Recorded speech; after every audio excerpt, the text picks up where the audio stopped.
Ratchet and Clank A Crack in Time is one of the best games in the whole series, and is my absolute favourite game of all time. I've played this game more times than I can count, and I know it like the back of my hand at this point. But every time I do play it, there is always one question that nags at me. You see, A Crack in Time is the first game in the series to introduce the hoverboots, an amazing gadget that let you roam around freely and quickly on every planet, and even have these really fun sections of parkour and platforming, as well as being used in combat and some boss fights. They are a super fun addition, I absolutely love them, and are usually required to progress through the game. So my question is, can you beat Ratchet & Clank A Crack in Time without ever using the hoverboots? Your immediate answer may be no, definitely not. And honestly, that was my first thought as well. But you'll be surprised at how far we can actually get, and the sort of things we can do to get through this game without ever touching the hoverboots. Hey guys, I'm Drago, and welcome to Ratchet & Clank A Crack in Time No Hoverboots Run. Now, before we get going, I need to give a huge thank you to Pirate Ratchet. You see, I may have said I know this game like the back of my hand, but the problem is that that's casual. I've never speedrun, so I don't know the tech and tricks you can use to skip parts of the game, which is going to definitely be required for this challenge run. So I went over to the official Ratchet & Clank speedrunning Discord and asked for some help there, and Pirate Ratchet absolutely delivered. He helped me find loads of skips and ways to get through places that you would have thought would never be possible without the hoverboots. And without him, this challenge and video would not have been possible. So thank you so much to Pirate Ratchet for helping me out. A lot of these skips you're going to see in this video were found by him, so please go check him out. He is absolutely amazing. He helped me so much. And thank you once again to him for helping me out. So now, without further ado, let's get going. We start this game as Clank, who at the end of one of the previous games, got kidnapped by the Zoni and is now stuck in the Great Clock alone. And things get even worse when Dr. Nefarious shows up. Now, there's actually no point in going through any of these levels here, because we don't actually get the hoverboots until the 4th level of the game. So every level leading up to that is actually completely possible without hoverboots, because you're not meant to have the hoverboots anyway. So here's a quick summary of what happens. We run around as Clank. We break these boxes. Nefarious yells at us for breaking the boxes. Clank finds a ledge. Nefarious promotes unaliving. Clank goes bye-bye. Oh look, now we're with Ratchet. Oh great, Quark's here too. We crash land and somehow survive this. We run through a random jungle. Quark commits vandalism. We come across random time crap that's going all wrong. We come across random goat creature. We save random goat creature's children. We go into a village. We tell this fun guy that we can't keep secrets and get yelled at. We run through a discount path of death. We find Zoni. Oh wait, the Zoni. I should probably explain this actually. You see, the Zoni are actually a collectible in this game. And while you don't need all of them unless you're going for 100%, you do need a certain amount to actually progress and beat the game. Now, a lot of the Zoni are locked behind the hoverboots, because you require the hoverboots in order to get to them, which obviously poses an issue for this challenge. But as long as we can get 21 Zoni in total, we should be fine. Anyways, Vorsalon invades, Quark gets kidnapped, we fight off Nefarious troops, we go to Vorsalon's ship, free Quark, beat the crap out of Vorsalon, do yet another Clank level, we meet Orvis, beat the crap out of the Hypersonic Brainwave Scrambler, and finally we make it to Torren 4, the level where we get the hoverboots. Now, the lead up to the hoverboots is of course nice and easy because we don't need the hoverboots now, but after going through the holo and finding a battery bot that decides to defy gravity, we make it to the character we needed to see, Alistair Azimuth. And he immediately tries to kill us. So we chase him down, he tries to kill us again, he then realises we're actually a Lombax, and then finally gives us the hoverboots, and this is where the challenge can actually start.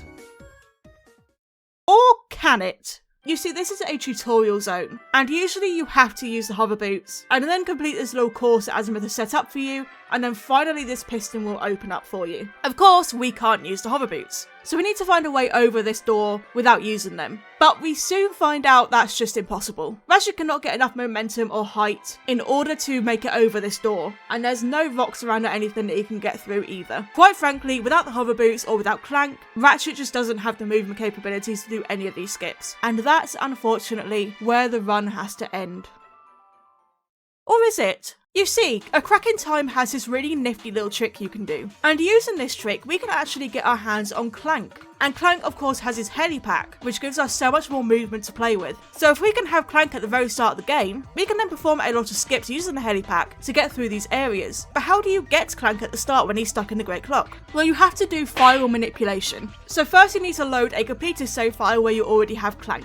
Then fly over to planet Morklon. As soon as you press triangle to land, quickly pause the game, and you know it's worked if there's no sound when you go through the menu. From there, load your new save file. The game will be tricked into loading planet Morklon, and you know it's worked if you get this cutscene playing. Once that's done, go back into the menu and load the completed save file again. From there, head back over to planet Quantos, which is the planet we start the game on as Ratchet. And now we do exactly the same trick again. We press triangle to land, quickly pause the game, and then load the new file, and the game is once again tricked into loading the new planet, and puts us back on planet Quantos. But now, because we had been to Morklon, the game thinks we're a little bit further on in progression, and gives us Clank where we're not meant to have him. But wait! How is Clank here? I mean, he's been kidnapped and is stuck in the Great Clock. And this whole game is us searching for him to rescue him. So how can he be here on our back right now? Well, maybe this isn't Clank. Maybe this is his twin. A robot created by Dr. Nefarious in order to fool Ratchet in a previous game.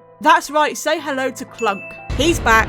And he's here to help Ratchet on his adventure so that he can eventually get revenge on Dr. Nefarious, his creator, for abandoning him. Don't worry, little guy, we'll get that revenge for you. Anyways, with that cleared up, we can now continue through the game again. Which means, well, we go through the jungle, Quark commits vandalism, Vorsalon invades, Quark gets kidnapped, we go to Vorsalon's ship, blah blah blah blah blah. Finally, we make it back to Torn 4. Now that we have the helipack, we can actually get past this section without ever having to put on hover boots. First, head on over to this rock, and then use that to high jump up to the ledge above you. Go over to these weird cactus things, which are actually solid, and jump on top of them and use them to get up to the next ledge. It could be a little finicky, but you can get there. Jump over to the ledge on your right, and then go up this rubble. Now the hitbox here is really finicky, and this could be really difficult to pull off, but you need to get up to the ledge that's above you. As you see, it launched me there because the hitbox is really iffy, and it took me a few tries to get it right, but eventually I was able to get up to that ledge. This is technically out of bounds, and you can walk along this area to literally just jump past the door and continue. Now, allow me to address the elephant in the room. Yes, whenever you glide using the helipack, Ratchet also equips the hover boots. However, this is a purely visual thing. I don't actually have the hover boots equipped at all. It's just the way the game works with the animation. So yes, while they are there visually, they're not actually being used to glide. It's the helipack being used to glide here. Now, next up is a trial that Azimuth has set up for us. A somewhat long hover boot course where you have to collect the flares along the way in a certain amount of time. Now, you can do a clever trick with the high jump, where if you strafe and go sideways, you can get a little bit more distance, and then stagger your glide to go even further, and this helps us reach a lot of the platforms where the flares are. However, there is just absolutely no way we can get every flare in the time limit provided. Trust me, we tried, and while you can technically get to every single flare, you just can't do it in the time limit. So unfortunately, this is where we have to use the hover boots. And this early on, the run is dead. Except I don't care. You know what, this is such an interesting concept to me that I still wanted to keep going, even if the run is technically invalid. I knew there was going to be places that maybe you had to use the hover boots. I was hoping it wouldn't be so early on, but regardless, this is still an interesting thing to see how much of the game can be done without hover boots. But with that part done, we now need to get back to our ship, which is another required hover boot section. But you can actually make your way back without them. Just stagger glide over to these catapults to get yourself back up to where you were before meeting Azimuth. From there, you could just simply backtrack until you reach the hollow, and in the hollow there is a teleporter back to your ship. Now, I thought maybe this meant I wouldn't be able to get the Zoni here, which would suck because that would mean one Zoni that we can't get, but as I went to my ship, the Zoni suddenly appeared. Genuinely actually jump scared me a little bit. This puts us up to currently a total of 11 Zoni, and we're now at the point where Zoni are going to start requiring the hover boots. So this is the danger zone, but we'll see how many we can get. Next up is Axiom City. There is plenty of required hover boot in here, but surprisingly most of it we can skip. First of all, we are able to grab the Zoni here because it only requires a swing shot. Then we move on throughout the level and come across our first hover boot jump, but it's a very easy one to get past with a good old high jump, strafing sideways trick and stagger glide. I really need a shorter name for that trick. You then have these moving hover boot platforms, which again are just really easy to get past with normal double jumps and gliding. Clunk is really coming in useful here. Our next roadblock is this jump past the laser grid. You see, to progress we have to get over the laser grid and deactivate it, and seemingly the only way to do that is with this hover boots ramp. However, if you are precise enough, you can just about get a jump to work and get beyond the grid without the hover boots. You see, the top of the grid actually has collision and you can stand on it. So if you're precise enough, you can strafe high jump and glide over there and hyper strike at just the right time, which then gives Ratchet a little bit more height to stand on top of the laser grid. And then you can just simply drop down the other side and do what you need to do. There's another Zoni here we can easily get so that doesn't require the hover boots, putting us up to 13 out of 21 needed.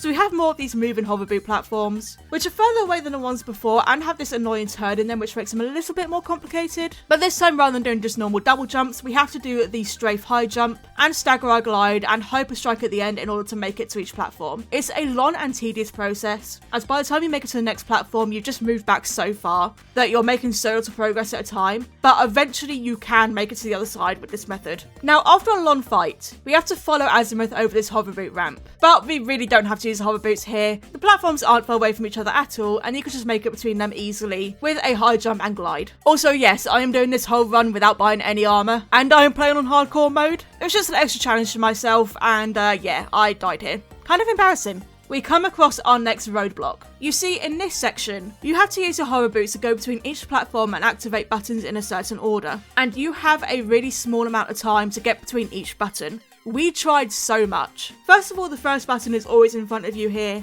and crossing this gap is really difficult. You can do it if you're really precise, but it's just not viable in the time limit you have. And even if you get over there, you don't have the time to get to the next button. So no matter what we did, we just could not do this button sequence, which meant we had to skip it. That actually requires going to our left and hopping over to this ledge here. There's this neon sign above us that we can actually climb up quite easily. When we're at the top of the sign, we could do a high jump and stagger glide over to the ramp, skipping the whole button section. But this is another roadblock.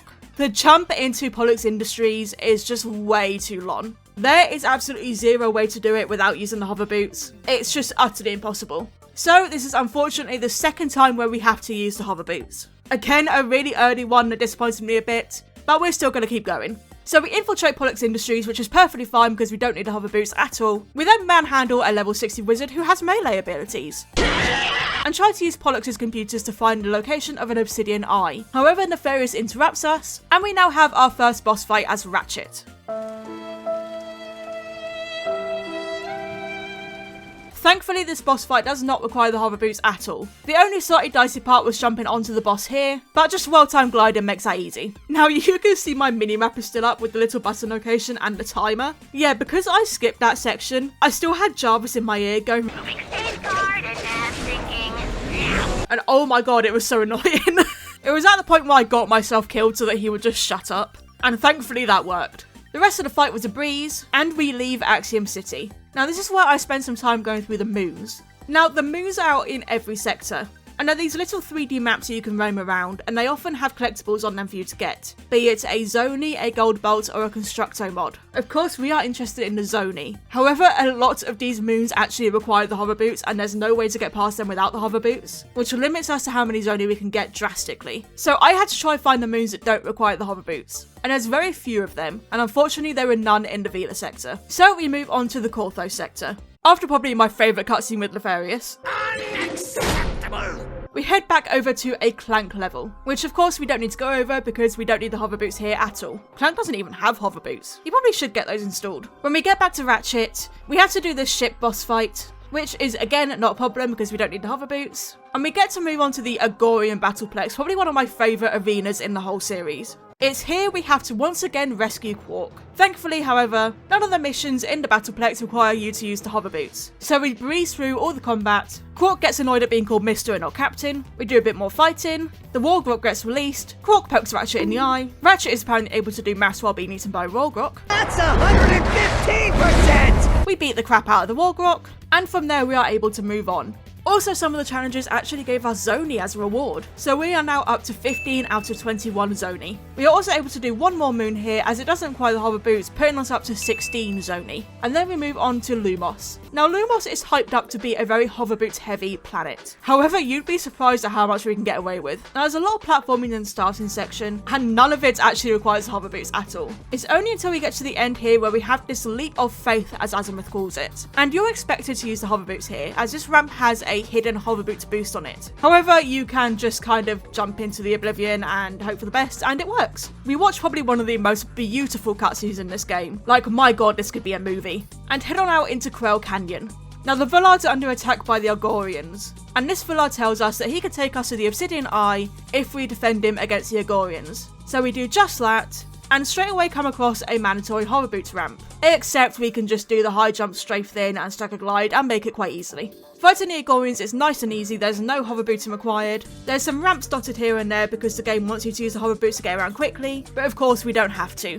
We just utilise Clunk's helipack instead and use the long jumps to go as fast as we can without the hoverboots. After defeating the Hydra tanks, which are honestly absolutely sick designs, I love these guys. We then are given a turret mission, and finally we are done with the combat. So there is actually a zonie on this planet that you would think you would need the hoverboots for, as you have to follow it across many ramps. And also, I'm sorry, I see a gold bolt, I have to get the gold bolt, I can't help it. This literally does nothing for us in this challenge run, but I see shiny, I have to grab it. Anyways, we have to traverse across these hoverboot ramps, which you can do just by doing our good old high jump, strafing, and stagger glide trick. The only other obstacles in the path are grind rail sections, and I'm actually able to grab the zonie early just by jumping and throwing my wrench at it. Now we head into the caves, and thankfully there is absolutely nowhere we need to use the hoverboots here either. We use the obsidian eye to talk to Clank, who tells us about his father Orvis, and he actually wants us to go back in time, which this whole game tells you we shouldn't do, but whatever, to go and save Orvis. So that's our next stop. But before that, we go to do a few more moons. There are some moons that have hoverboot courses that you can actually get past without the hoverboots, using our usual tricks. The only difficult bit was the part on this moon, where there's disappearing platforms. And you are expected to use the hoverboots here because they disappear so quickly that your normal movement speed can't quite make it. So you have to use the hoverboots to get through there quickly and do the final long jump. It took me a lot of tries, but if you are precise enough, you can just about make it to the next platform. And this actually brings us up to 21 zonie, which is the minimum requirement to beat the game. I was actually really shocked at this. I thought it'd be so much harder to get the zonie because so many of them require the hoverboots. But it wasn't difficult at all. We're barely halfway through the game and we already have the 21 required to beat the game. So we don't need to worry about zonie anymore. We move on to planet Xanathar, a very hoverboot heavy planet, and one I got stuck on for a while, but Pirate Ratchet came in clutch. You see, after you do all of the fighting, you come across this fungoid who needs your help. Now we can make it across these platforms and get the goo and get rid of the ivy. Then we have to grind along this vine and we end up in this section. And as you can see, the hoverboots are definitely needed here. Now I tried a lot. I tried to see if I could get over to the next platform, but the gap was too large. I tried to see if I could get on top of the floating things that provided the jump pads, but I just couldn't. And then I messed around with these rocks and buildings over here to see if I could just somehow make my way round. Because the place you need to be is actually just right above me here. But I just couldn't figure out a way to do it until Pirate Ratchet sent me a video showing me a way to get around this. What you actually need to do is get up onto this little platform and utilise these rocks right here in the main area. Now the hitboxes are really finicky and there's a lot of invisible walls stopping you, so you can only stand right on the edge of these rocks. But if you're precise enough, you can do these long jumps to get over to each rock and get yourself up on top of this larger rock here. Now this jump utilises a weird mechanic in the game, which I think is probably more so a glitch than a mechanic. And that's where when you glide against a surface for long enough, you actually get a chance to do another jump. This is how we can make up the extra height to get onto the top of this rock here. This last jump is so precise, you have to be absolutely perfect with it. And it took me so many tries to do it. But eventually I got up there and I was so relieved. Oh, there it is, finally. Oh my god. That took way longer than it should have. Oh my god. Right now I just gotta not— No!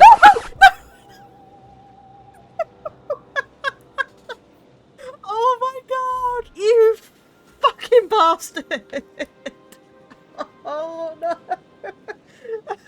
I'm laughing in despair. Yeah, that one hurt. From there, I have to do a high jump and glide over to this ledge here, which is a ledge you can get to in the vanilla game, and it houses a Rhino 5 holoplan. And the next jump is really difficult as well. You see this ledge up there? That's where we need to go. It's a super precise jump, and I honestly don't know how Pirate Ratchet did it because it's so difficult, and I immediately failed it. I was so mad because I was like, I have to do that whole ledge rock climbing area again. But the game obviously decided I got a checkpoint, and it respawned me back on the ledge anyway. You know what? I'll take that. The rest of the planet is a free ride. None of it requires the hoverboots. So we just casually do some combat, free the fungoids, go back in time, come back forward, grind well on some vines, free even more fungoids, go back to the past, do some more combat, and then finally confront Nefarious. Our reward being that we get to throw a bomb at his face and give him this absolutely badass scar. Now as we go to leave the planet, we get a transmission from Lord Vorsalon, telling us that he's captured Azimuth and we need to go rescue him. But Azimuth can wait, because we're going back to the Igorian Battleplex. Yeah, I just really wanted to get the Negotiator and the Constructor shotgun, to be honest with you.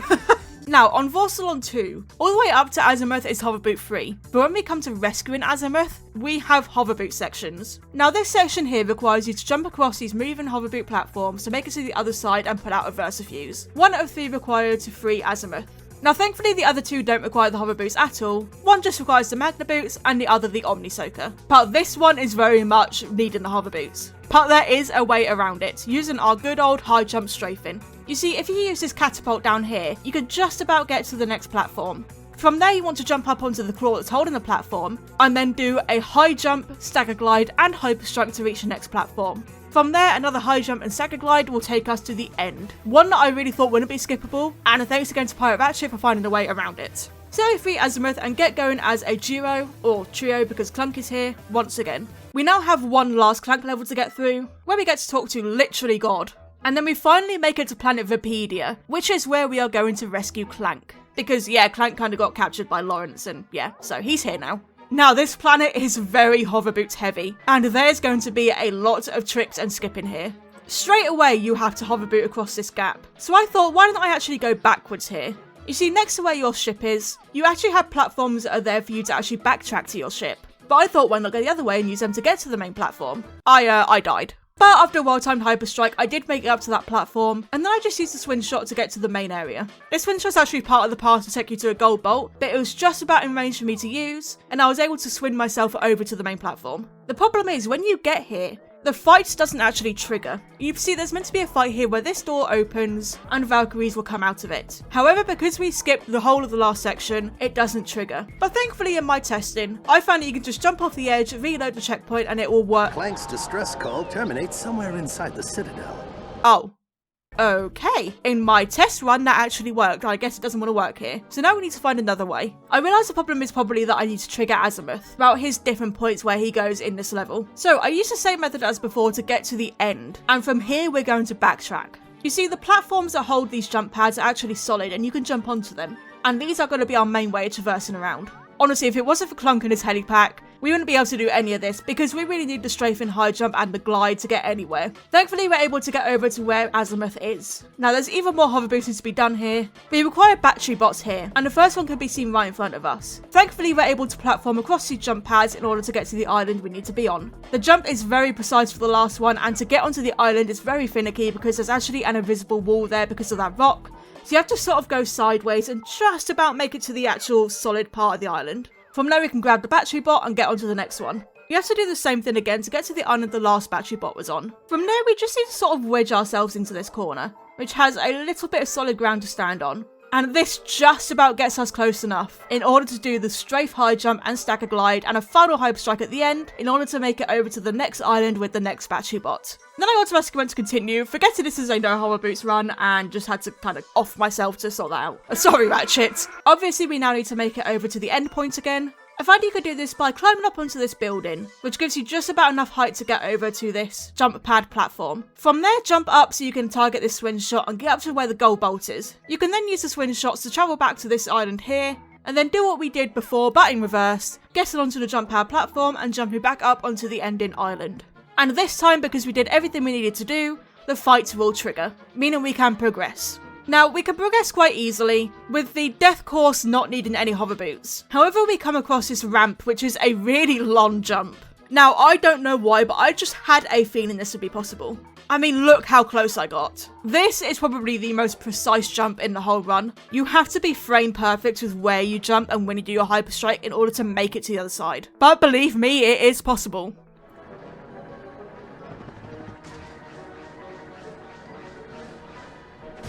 Oh, there it is. Okay. See, it's really precise. You have to, like, let Ratchet glitch up onto the ledge. But I did it. It's fine. We're fine now. Hell yeah. Now, this next death course is a little bit more tricky. I don't know if it's how the game wants you to play it, but usually I would have my hover boots on here in order to hit the buttons faster. However, honestly, you've got enough health and time to do this, so you could just do it easily without the hover boots. Now, the hover boots are not required until we make it to this final jump here. Thankfully, it's plenty close enough to the next platform and we can just do our trusty old high jump strafe and stagger glide to get ourselves over there. Now, the boss fight with Cassiopeia again doesn't require any hover boots, so it's no problem. And we finally get to rescue Clank. That means I guess we have to say goodbye to Clunk. Thank you, Clunk, you served us well, but you will never make it to your creator to get your revenge. I'm sorry, little buddy. But don't worry, we'll beat the shit out of Nefarious for you. Now with Clank on our back, we head on over to Nefarious Space Station. And this is where we reach another roadblock. You see, there's a series of platforms, which I think are meant to be solar panel things, that you have to slingshot over to, but then hoverboot to get between them. Now I thought we could just use our normal tricks we've been doing the whole run, however unfortunately that's not the case here. The gap between this first and second platform is just too far away, and because the first platform is slightly lower than the second platform, we can't get the height to glide over. And even if we got past that first bit, the second bit has mandatory jump pads that have no way of getting past without using the hoverboots. So no matter what, this area would have to have the hoverboots. But that's only the third time we've had to use them, and that might actually be the last. So with Quark at our side, Nurse Shannon, we infiltrate Nefarious' space station. This is a combat heavy level and requires no hoverbooting at all. Though I have to include Mini Nefarious. It's compulsory, guys, look at him, it's a Mini Nefarious! He's just so perfect! Now the funny thing here is when we finish the level, we're supposed to get that really long cutscene where Nefarious explains his evil plan and all that, but because we actually got that at the start of the game doing the file manipulation to get Clunk, that cutscene doesn't actually play, because the game thinks it's already triggered and played it. So I found that quite amusing. Anyways, in Morklon we once again travel back in time, even though we literally have said several times we shouldn't do that, and head back to a war of the past. I do spend a little bit of time here doing some leveling up and grinding, because I am playing on hardcore mode with no armor, so having powerful weapons was quite important for me. And Gimlick Valley is actually the best place to get experience. It's insane how much you get on your weapons here. And you can just death abuse to do it over and over and over until you've leveled up everything you want to. Anyways, in terms of the challenge, there is no requirement for the hover boots here. Every single jump can be made with just a high jump or long jump, or gliding, so you absolutely do not need the hover boots here at all. We now move on to Nefarious Space Station 2, and once again there are thankfully no mandatory hoverboot sections. But when we get to Nefarious himself, it's a different story. You can already see down there that there are hoverboot boosts, so this is going to be tricky.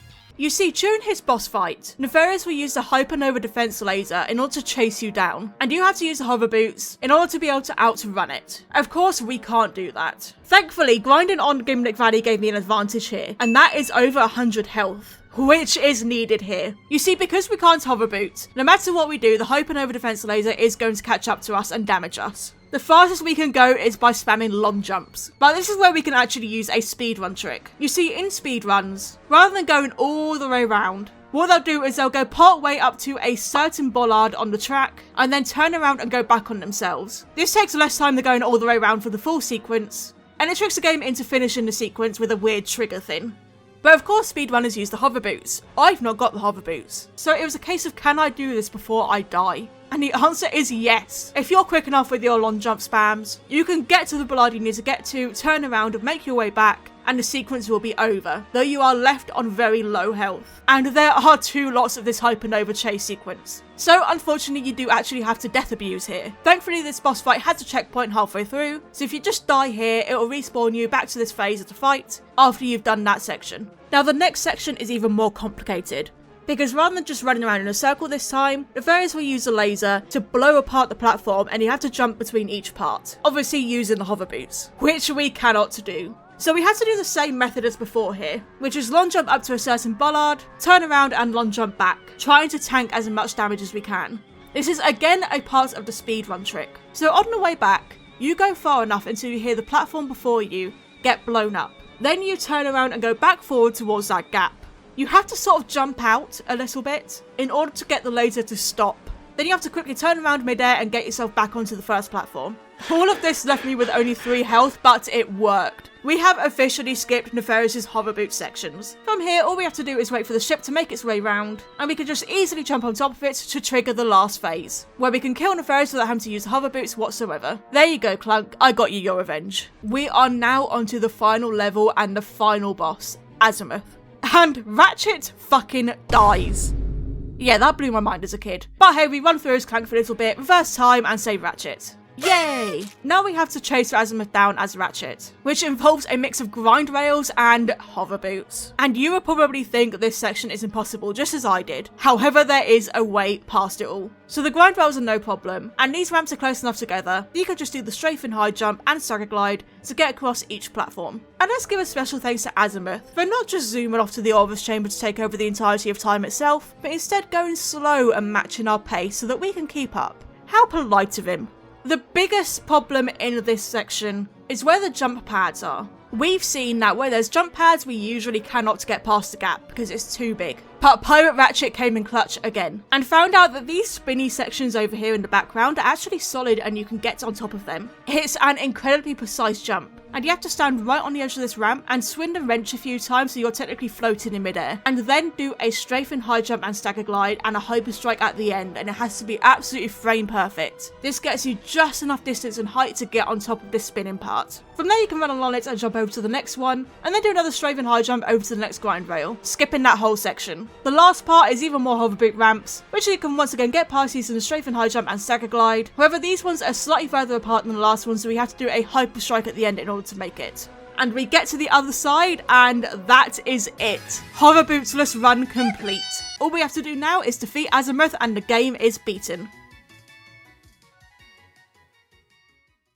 So, is it possible to beat Ratchet & Clank a cracking time without using the hoverboots? Unfortunately, no. There are 3 areas in the game that are impossible to get past without the hoverboots. That being the final exam on Torrent 4, the jump into Pollux Industries on Axiom City, and these platforms on the Farius space station. And technically none of that would even be possible if we didn't use file manipulation to get Clunk on our back.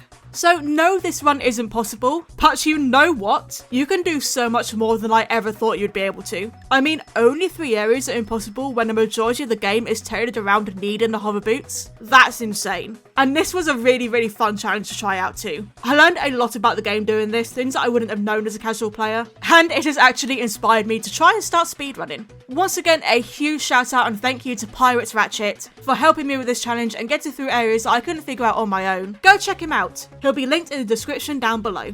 And if you enjoyed this video and you want to see more Ratchet & Clank content, then hit that subscribe button and put on the bell to enable notifications, because I will be posting more content for Ratchet & Clank throughout the year. And comment down below how far you think I'd get in this challenge. What parts of this challenge has surprised you? Let me know in the comments down below because I'm curious. And while you're at it, maybe leave a like if you enjoyed. I'd appreciate that. Anyways, thank you so much for watching, and I hope to see all of you wonderful people in the next video. Bye!